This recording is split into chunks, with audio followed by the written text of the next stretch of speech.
Hi, it's Bumble. Welcome back to my channel. Hopefully, I remember to post this in the right place. Oh, wait, no. I know where I'm going to post this. Yeah. Because I did a movie review and I mentioned about movies on Hulu I was going to watch. And this was one of them. Because Night at the Museum, it's a trilogy. This is going to be just me talking about the first movie, though. I'm just going to do it like one video at a time. And I was really excited to do this. I mean, even if I wasn't like making videos talking about these movies, I'll take an excuse to rewatch them anyway. I was probably going to anyway, because the Night at the Museum trilogy was like one of my favorites when I was a kid. I forgot that the first one came out in like 2006, because I think they came out from like 2006 to 2014. I thought the second one was from like 2012, but it's actually from 2009. They're a little bit older than I expected. I think part of the reason I didn't remember this one is it came out in 2006, so I was like a bit too little, but then by the time of the second and third one, I was like definitely old enough. I would have been like just old enough for the second one, actually. I think I was like 8 when it came out, and that's probably the reason those two, I like do not really remember the plot of this one, even though it's the only one I have on DVD.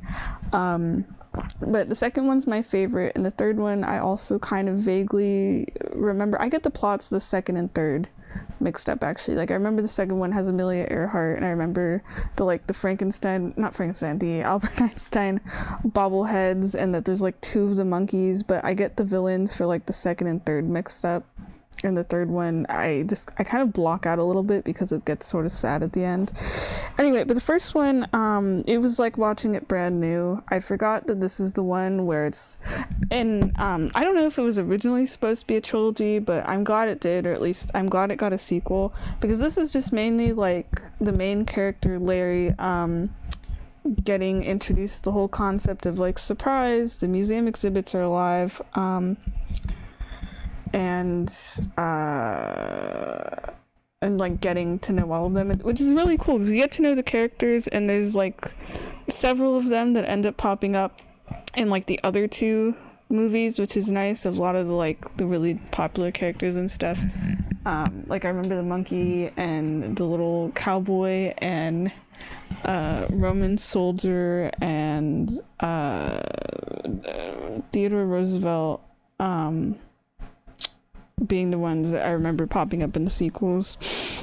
But yeah, this feels like the movie where it's like it's introducing you the characters and the concepts, and then the next ones are like more magical adventures. I forgot this one actually had human villains. That's why I couldn't, like, the entire movie I was like, okay, there has to be like a bad guy in here somewhere, and I just did not remember the climax of this movie at all, because the other ones, it's focused more on the exhibits, and I don't think having as many like human characters. I don't remember the human characters in the second movie at all, but I remember the third one, Rebel Wilson is there for some reason as like Larry's sort of replacement, even though she works at a different museum. Anyway, I'm gonna go in the order of my notes, but yeah, I haven't watched this since I was like 10, probably seeing it on like DVD as a kid, so yeah, there's a lot of things I didn't. I remember the characters though. The characters are always felt very memorable to me, but I'll go in the order of my notes. I forgot this one. Maybe it's just the Santa Claus, the one with Tim Allen, and this one. I feel like they have like kind of a similar. I feel like with it being like a trilogy, they kind of have a similar vibe of the first one being like the main character is a divorced dad who's like trying to reconnect with their kid, who's like a kid in the first one, but then is like, I think like a teenager by the third movie, and then the mom having like a fiance or something who's like a super nice guy, but you're like not really supposed to like him because you're on the main character's side, or at least I'm assuming the fiance in Santa Claus was a nice guy. The fiance in this one is Paul Rudd, but he doesn't really have a big role. He's kind of just there because part of the main character Larry's character growth in this movie is like is 2 things, and they do end up paying off at the end, is to have a job and not like quit it or anything, and to kind of just see things through, and then also trying to bond with his son, kind of earn his son's respect, basically. which I think are both good. I'm glad that he has that, and it's not just like he's just some guy or whatever who's like there to be like the straight man to all of these like wacky museum antics and stuff. Like he has his own like character development. Like this is one of those movies. I'm going off my not on my notes right now, but that's okay. Because like I've seen a bunch of why am I forgetting the actor's name? Ben Stiller movies and stuff. I remember mostly in like comedies and things where he's usually in like a very wacky role, and this was like one of the first movies I remember seeing him in as a kid, probably the first one for me. And this is like the only one I can remember where he's like not playing a goober. So it was weird for me, like as I got older and I saw more of the comedies. Actually, that's not true. I remember Dodgeball I think I watched in like middle school, actually, never mind. Of seeing like his usual stuff as being very like silly characters, because it's weird because I'm used to him as like the like night guard in this, even though he is a bit of a dork in here too. Like there's a part that was kind of funny in the movie when he first gets the job and he's playing around in the PA system, that you can hear his voice all around the museum and just being kind of silly every once in a while, and I'm like, yeah, I would probably do that too. But yeah, I forgot that this movie and the Santa Claus movies, which I watched a lot when I was little, so they kind of have the same place in my mind, besides the like the parental thing where it gets like surprisingly, for all the like silliness and stuff, I don't know why they both have like a divorced dad plot.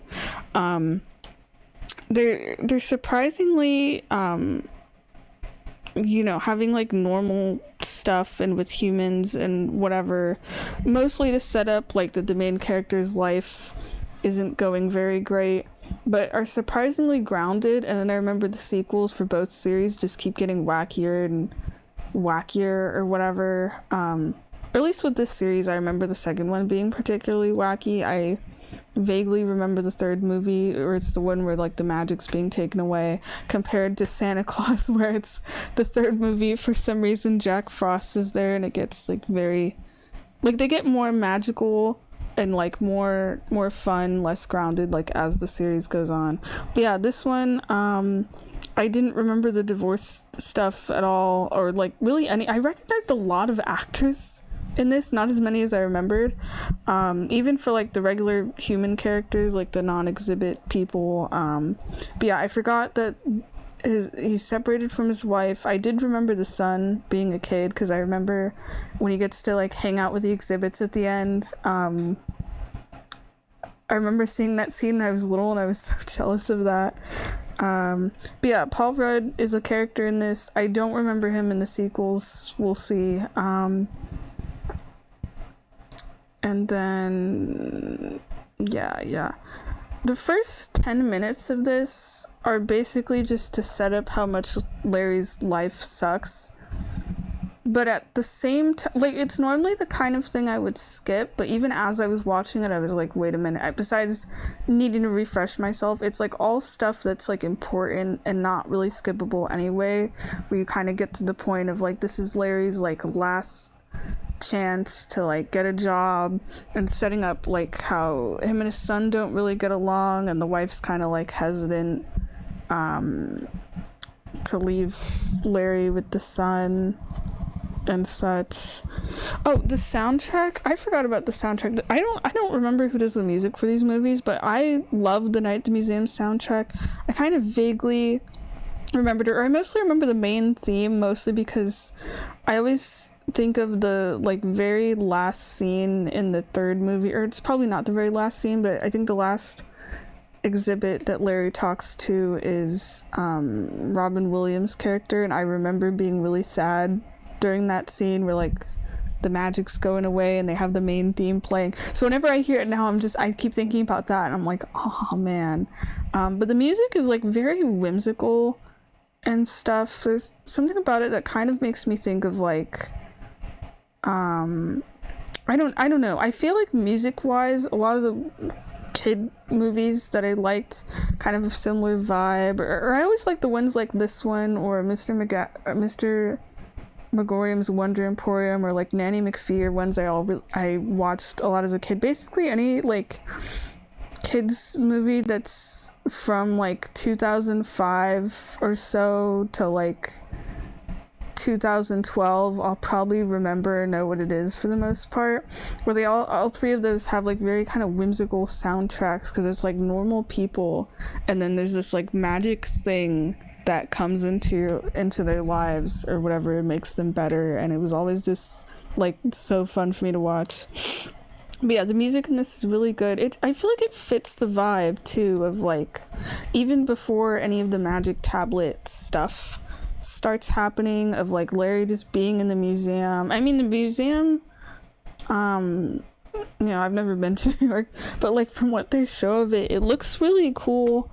Anyway, like there's the spinning globe they have at the front of like by the front desk. When you walk in this movie, they have this giant like T-Rex skeleton or whatever. Like it's already impressive, and the magical kind of sounding music is already there of like the wonder of this place, and then the bonus of it being that like the exhibits like get a bit quirky at night, which is kind of funny. Like I remember when I was little and watching these, I thought, man, that is so cool that it's like just random stuff coming to life or whatever.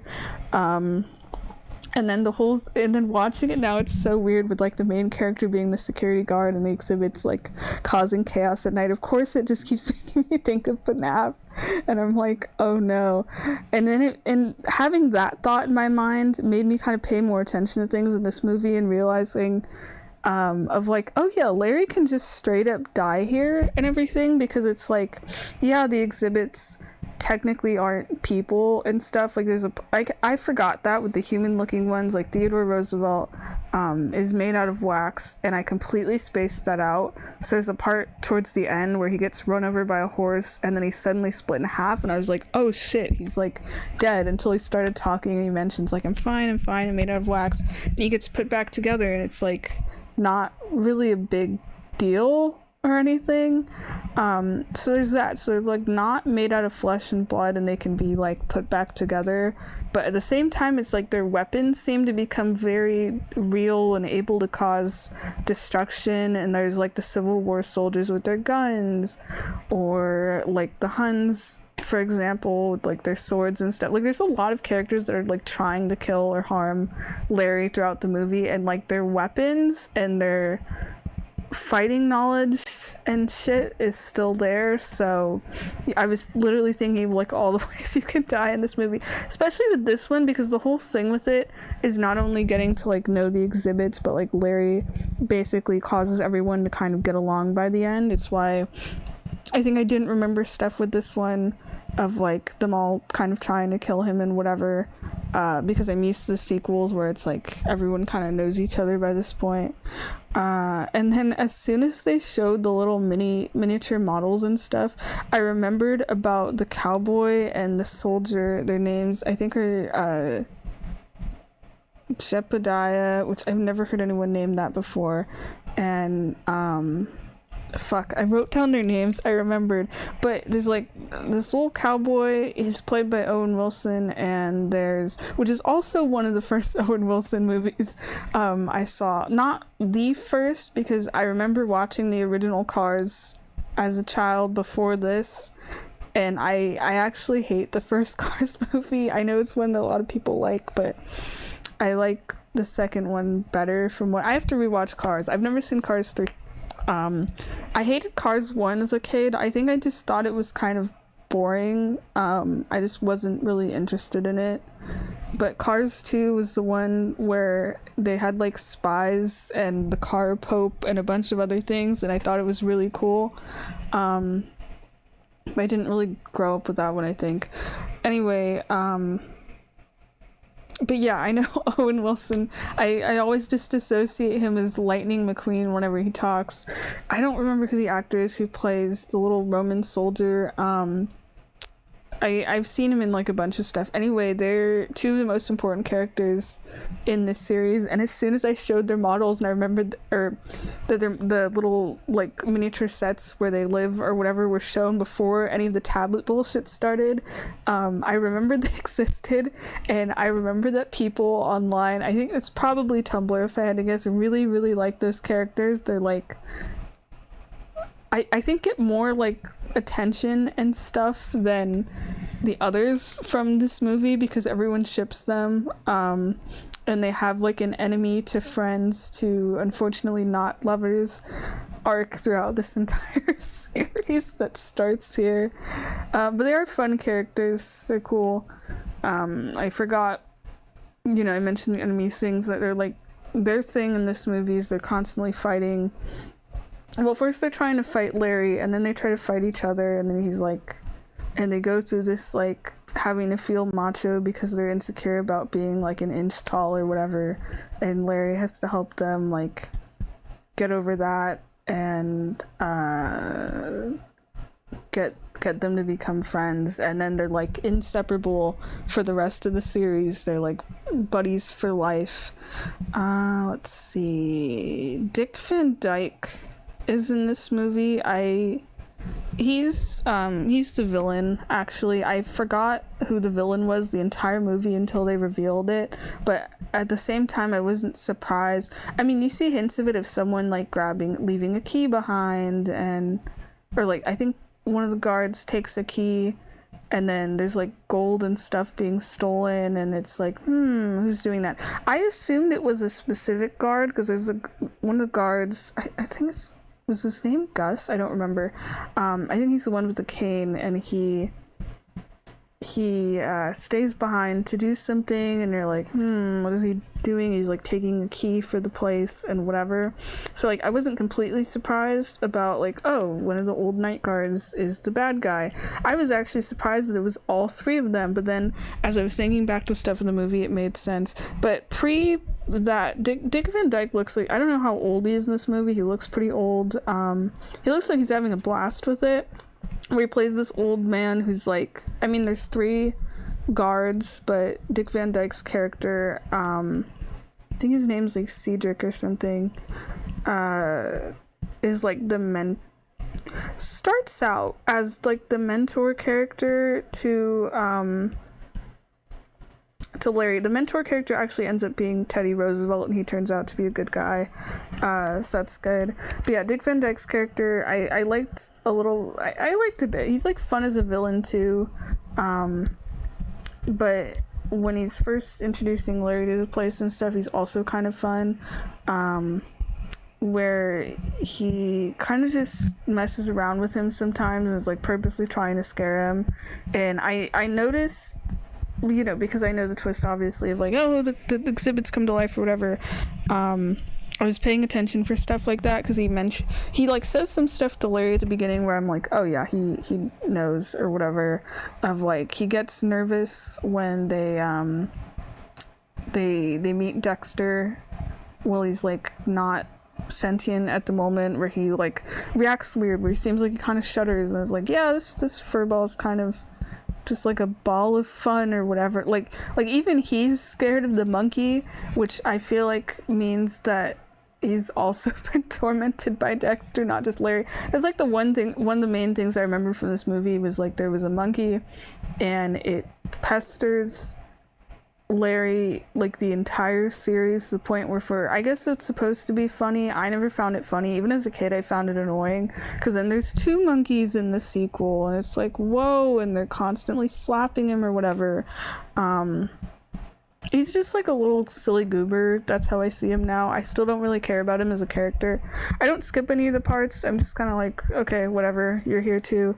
But yeah, knowing that Dick Van Dyke's character is the villain, it makes me feel better that the monkey's tormenting him. I didn't even think of like, oh yeah, there's other security guards and they like know the place comes alive or whatever, because he leaves Larry these notes, and Larry's kind of like stupid at the beginning where he doesn't read them and then they get shredded up anyway. But then I do like the way that he eventually bonds with the exhibits is by studying history. It's kind of like a cheat sheet of like how to sort of tame them, but then also comes up with like fun little solutions, like for the dinosaur that just wants to play fetch, which I think is really cute. It's basically like a big dog. He ends up tying a bone to an RC car and just stuff like that. But yeah, him describing the tablet is like, yeah, it's very cool. Or he literally says that the place gets spooky at night. But I do like the line of him leaving and being like, yeah, don't let anything in or out. Sounds like the start of a horror movie where even Larry's just like, what do you mean I'm gonna let stuff out? It, you know, they don't move or whatever.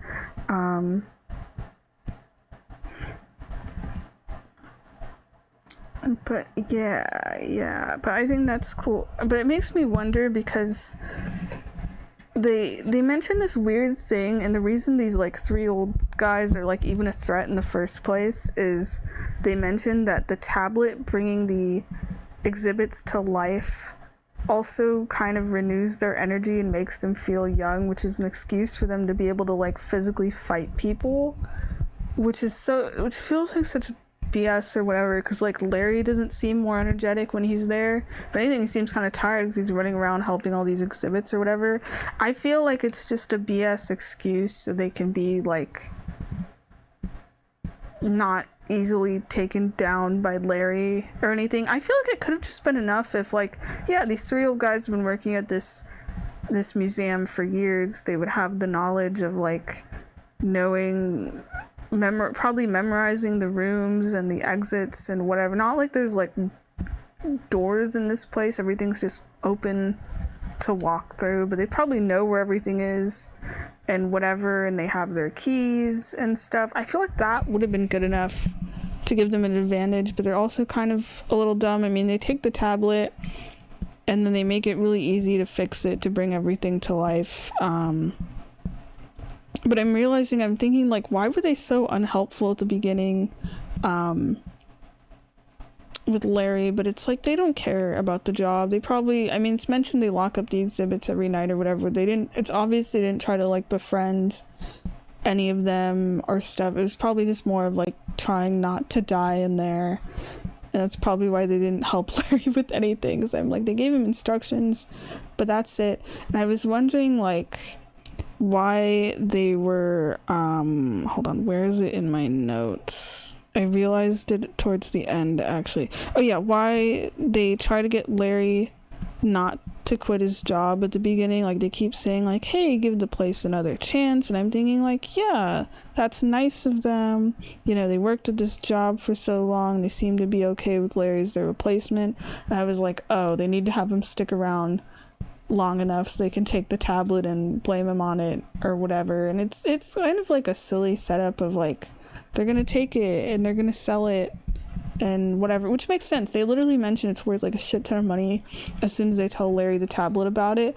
And I thought about at that point of the movie of like, why has no one stolen it yet? Why isn't it behind like glass or something? I'm actually surprised there isn't more stuff that's like behind glass. I mean, it turns out the museum curator doesn't know that any of the exhibits are sentient. I think he finally finds it out at like the end of the third movie or something, which kind of sucks because he like keeps trying to fire Larry throughout the movie or like getting mad at him about stuff, and then by the time he finds out like, yeah, the exhibits are alive and whatever, it's by the time that Larry quits by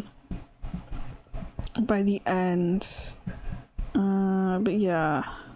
But anyway, I forgot to mention about actors and stuff, which I thought was interesting. Like, I remembered Rami Malek being the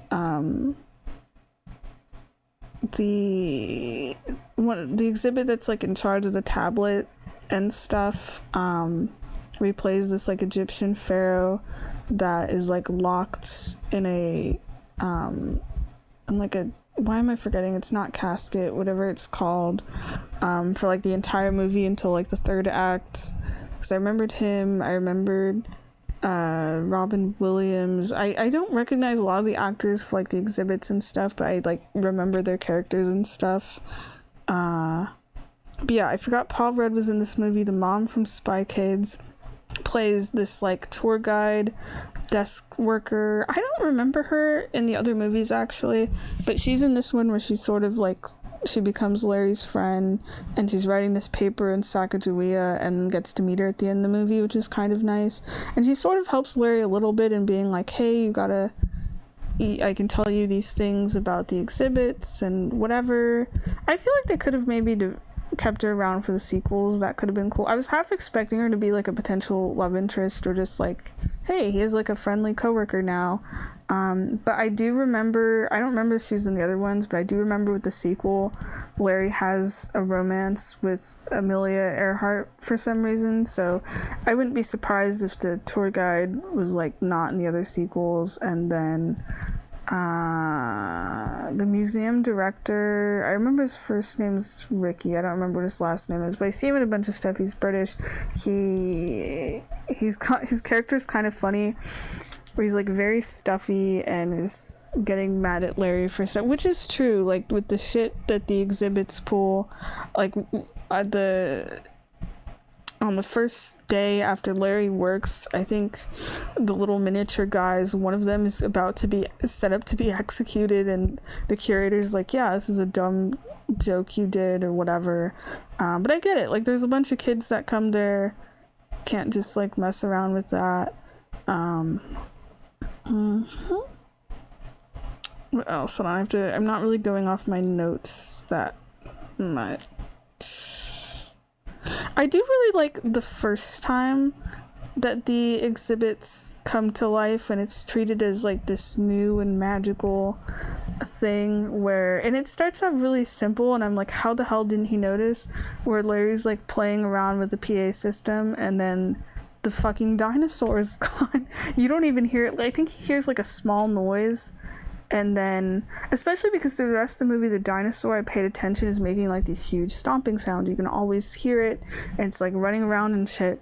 But how is it that sneaky? And I like where it's like, it's Larry's point of view, and he looks up, and it's just the base is there, the dinosaur is gone, and he goes to check on it, and it's just drinking water out of a water fountain. I think that's a great way to start it, with like the huge dinosaurs you see at the beginning, you wonder about it and whatever. And I like that it gets to be included in the climax, where they ride on the dinosaur to chase down Dick Van Dyke's character to get the tablet back. I remember the dinosaur a little bit in the other ones, so it probably doesn't have as prominent of a role. And then from there, Larry's like bumping into all these people that are walking around. Speaking of that, I think it's cool. It's a detail I only noticed in this watch. Whenever Larry's having a conversation with someone, or like anytime in the movie, if you look in the background, there's always exhibit people. I feel weird calling them exhibits, but I feel like I can't call them like people running around and stuff. I don't want them to get like mistaken for the actual humans. There's like exhibit people running, like walking around in the background and stuff from just various exhibits, even if they don't have like speaking lines, or they're there, or they're watching stuff. And I think that's pretty cool. There's probably like a ton of them in that museum, and it just kind of makes the place feel alive, you know. And there's also two other details I thought was cool that I didn't really notice or care about when I was a kid, but now that I'm watching it, I'm like, you know what, I appreciate that they at least tried to be authentic with stuff. Where, because I feel like for some things they'll have it where like, all for convenience sake in movies, of like all the characters speak English, even if, you know, they wouldn't know the language.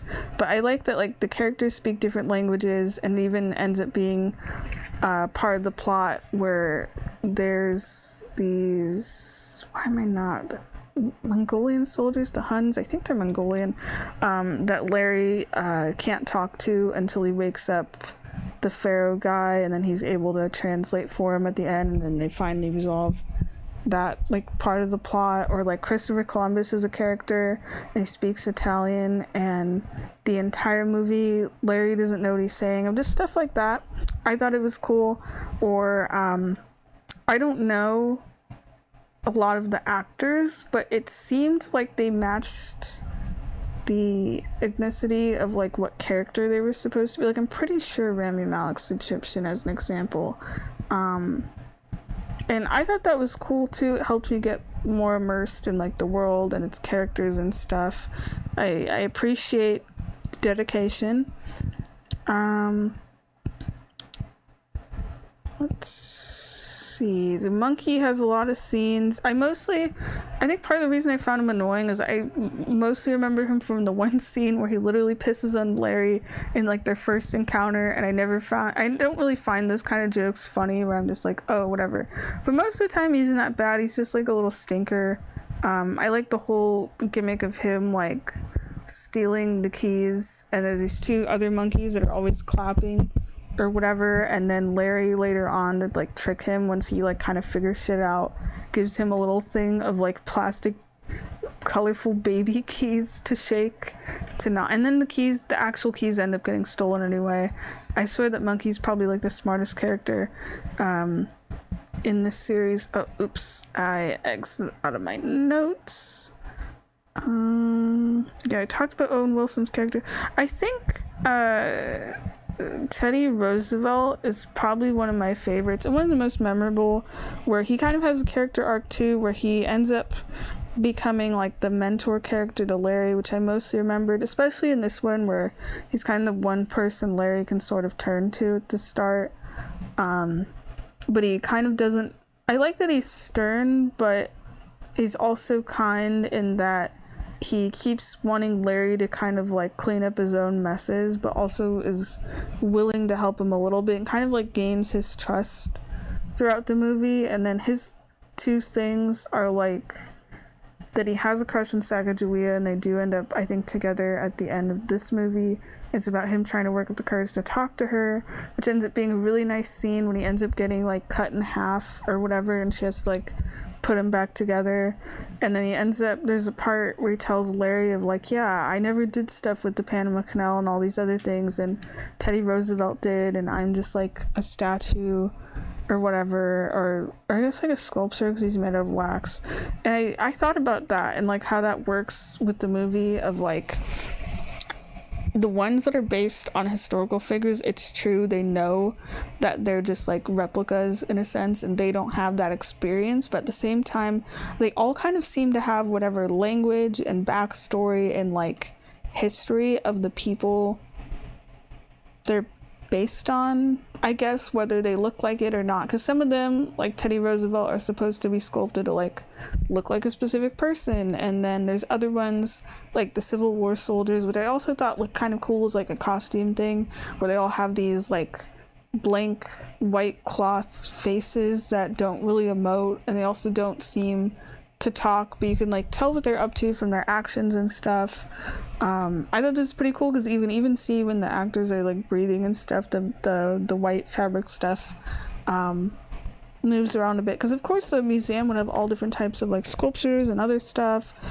I think it's really cool. Like there's an entire section of just like animals, the dinosaurs, the miniatures. There's even an ocean section. I don't even remember that in the movies, but they go to like, there's like an ocean part with like a giant whale or whatever. So that's pretty cool.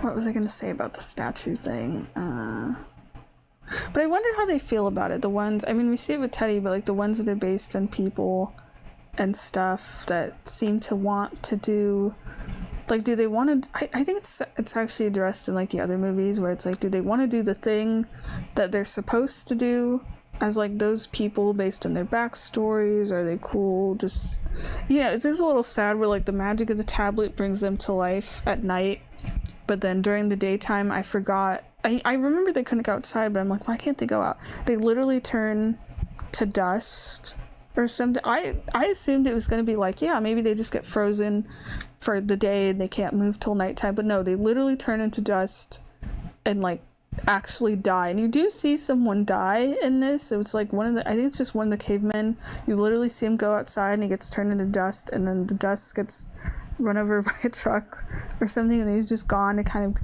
set in the consequences of like, oh shit, you really can lose them. So it's like not just that they're sort of sentient and they die, but like, you know, if Larry doesn't find them all, the museum will literally lose all its exhibits.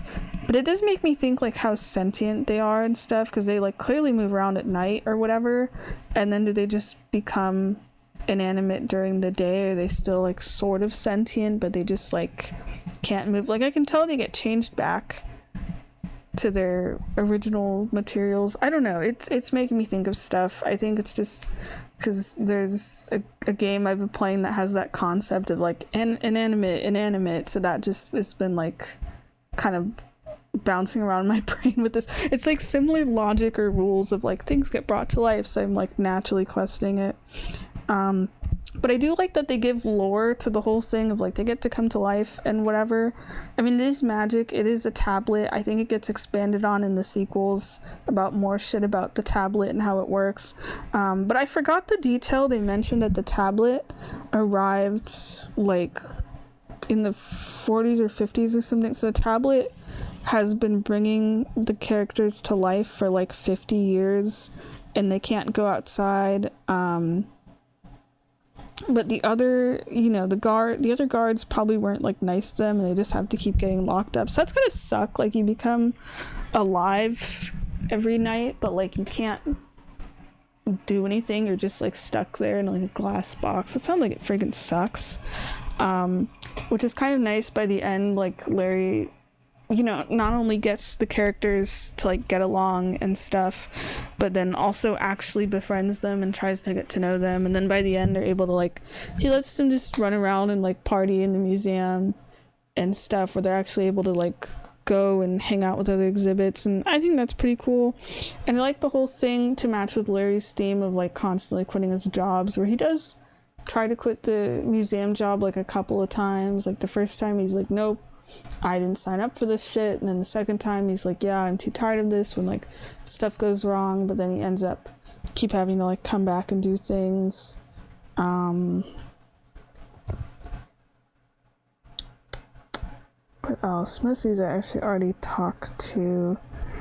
I actually thought the main plot thing of this movie, once things like Larry seems like he has stuff under control and then it's not, I thought it was just going to be, and it would have been like a simple thing for like a setup movie for the trilogy of like the exhibits getting out during the daytime and Larry having to chase them down, which they do in this movie. Like half of the exhibits leave, and I think it's mostly like the animal ones and stuff, and I feel like that would have been I mean, having a villain is nice.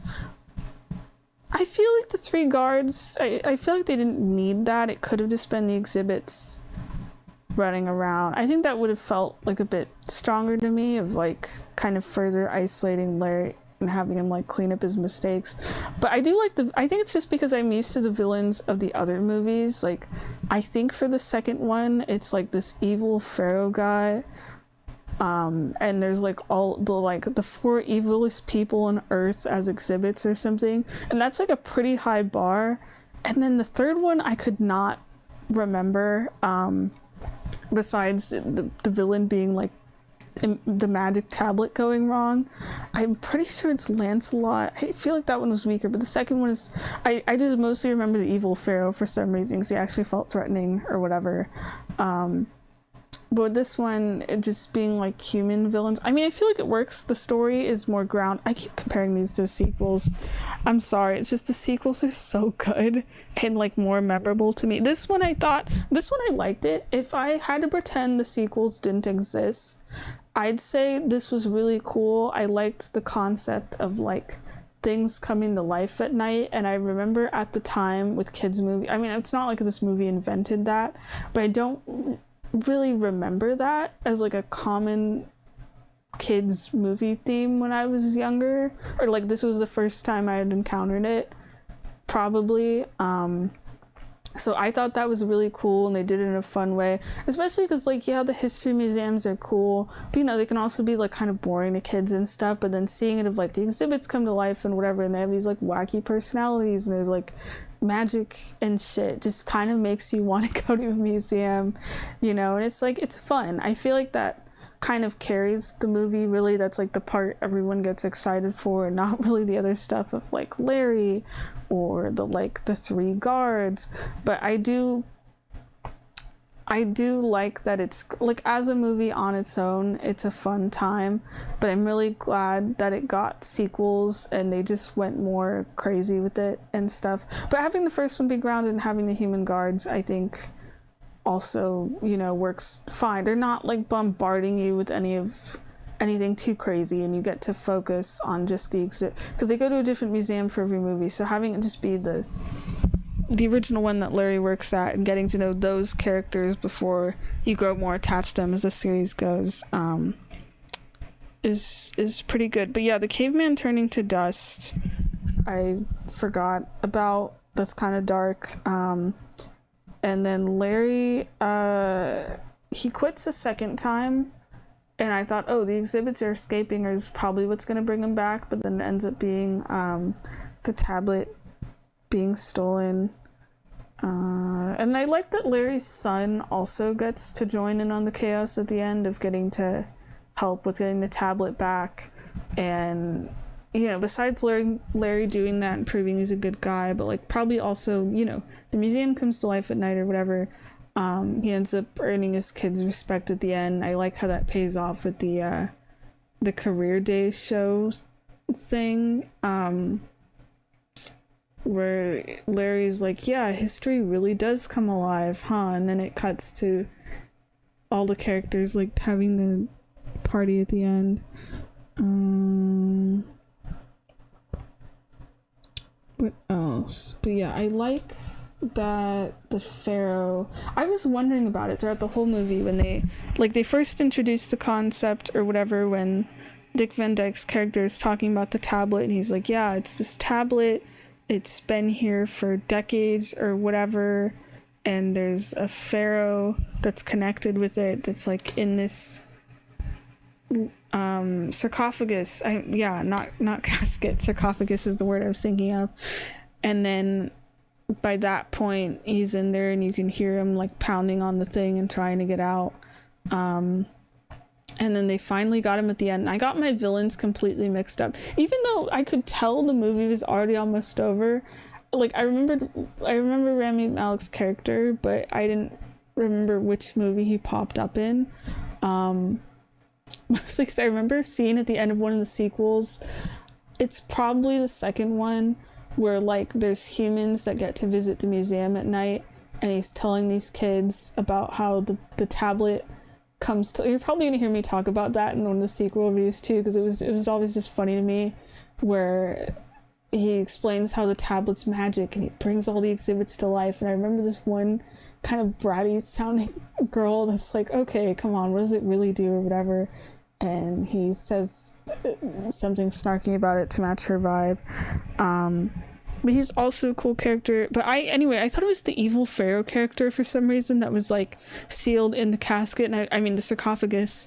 I did it again, and I was saying to myself, like, Larry, don't do it, don't open it. And then it was a good guy. And then he's there to like help with the tablet related stuff, which is cool. I always really like the lore stuff with the tablet. I think it's so fun. I forgot that his character has a British accent, and I was like, why does he, like, I remembered how he sounded, but I didn't even really notice it until I was literally reading the subtitles, because I guess for some reason the subtitles mention about like what accent a character is speaking in, or if they're speaking a foreign language, but it won't translate what it says unless you have a translation for the whole movie. And the excuse of his exhibit being in Cambridge for years. I mentioned about the language thing, which I thought was cool, the characters actually getting to speak different languages and not having it be translated, which I like. The one thing that was kind of insensitive though, or at least I think so, but it's like, and it's supposed to be played off for laughs too, where Larry's talking to one of the characters at the end and he doesn't understand what they're saying, and he just is like speaking gibberish at them or something until the pharaoh guy's like, yeah, let me translate this for you. I didn't really find that like funny or anything.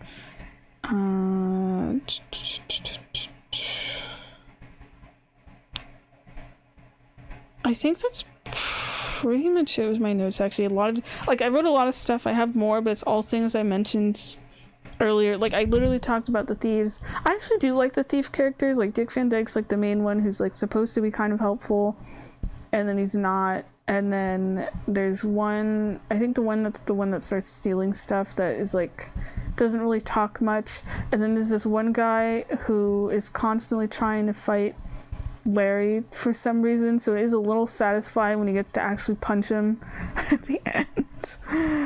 But I think they end up probably getting arrested. Like, they at least catch Dick Van Dyke's character. I don't remember them catching the other guards. Or actually, no, I think they get tied up earlier in the movie. But I remember with Dick Van Dyke's character when they catch him, and Larry's just like, oh, you gotta bring him to the museum, tie him up. And one of the characters is asking, like, oh, if we can like rip his limbs or something, and Larry's just like, you know what, yeah, you can do a little bit of that. And I'm thinking, like they're not gonna kill this guy. I don't think they're gonna kill any of the humans in this movie, but I did find that a little funny, if I'm honest. And that's like pretty much the whole thing. And he ends up bonding with his son, and he's like friends with the characters or whatever, which sets up the sequel where it's Battle of the Smithsonian. I think just because that one, I don't remember how good the third one is, because I completely forgot the villain, and I only really remember it because it's the one where like the magic of the tablet is fading, so it kind of has this like kind of sad vibe, the whole movie, of like, oh, the adventure in the series is ending. I'm probably gonna get sad watching it, if I'm honest. But the second one is super fun, and it's my favorite. It's the one with Amelia Earhart. I think it's also one of the first movies I'd seen Amy Adams in. So I always just kind of associate I associate her with that role, and I associate her mostly as Giselle in Enchanted. Enchanted's another movie I gotta watch. Not the sequel, I've heard it's bad, but like the first one I remember being pretty good, where it makes fun of like Disney princess stuff, but in like a fun way. I always associate her as a Disney princess because of that, but her as Amelia Earhart is cool. I kind of wish she didn't have the romance with Larry, because she doesn't end up appearing in the third one, if I remember correctly. But the sequel's fun, where they have like a different museum and like new characters and stuff, and the villains were pretty cool. That's like the main thing I remember about it. But yeah, anyway, that's my review of the first one. I am going to be watching the sequels because I had a good time with this, and I'm like, okay, if I can't shut up about the other two, I might as well. I mostly just want an excuse to watch the second one again. Like I said, that's my favorite. We'll see if it holds up, but I think this one holds up. I like the effects for stuff. I don't think all of them have. You know what? No, not too bad. Not too bad, actually. Like, they have the whole concept of, like, the characters being teeny tiny, and it doesn't actually look that weird. And I keep thinking about the dinosaur. I thought the dinosaur was alright, actually. It's, like, always weird for me when I watch movies with, like, CGI and stuff from, like, the early 2000s. Especially movies from, like, 2002 is what I mainly notice. Or I keep thinking about, like, Shark Boy and Lava Girl, where, like, the effects are really bad and they're kind of laughable. But with this one, I mean, it's 2006, but still, like, early 2000s, you know? It actually looks pretty good. I don't think there was a part where I looked at it and I was like, oh, this is like a bad effect or whatever, or like this hasn't aged well or something. Like, this movie holds up pretty well. It's just like a fun concept of like, hey, stuff comes to life at night, but like, you know, without it being horror. Yeah, FNAF has just ruined that concept for me forever, honestly. That would actually be fun though, of having like a horror game set in a museum, of like different exhibits trying to kill it. Wait, no, that's the premise of Eve that already exists. But it's for an art gallery. Never mind. But yeah, this movie's fun. I like Ben Stiller's character a lot still, of just being like this night guard who's trying to do his job and such. It's like the role I always associate with him. Well, now I always think about Zoolander, but like, you know, I mostly think of this movie. And the characters are pretty cool, and yeah, I'll talk about the sequel soon. I'm probably gonna watch these like back to back, in terms of like, I watched this one today, tomorrow I'm gonna watch the other one, and so on. But I have to go watch Alien Earth. I got through most of an episode. I'm not enjoying it right now, but see you next time. Bye bye.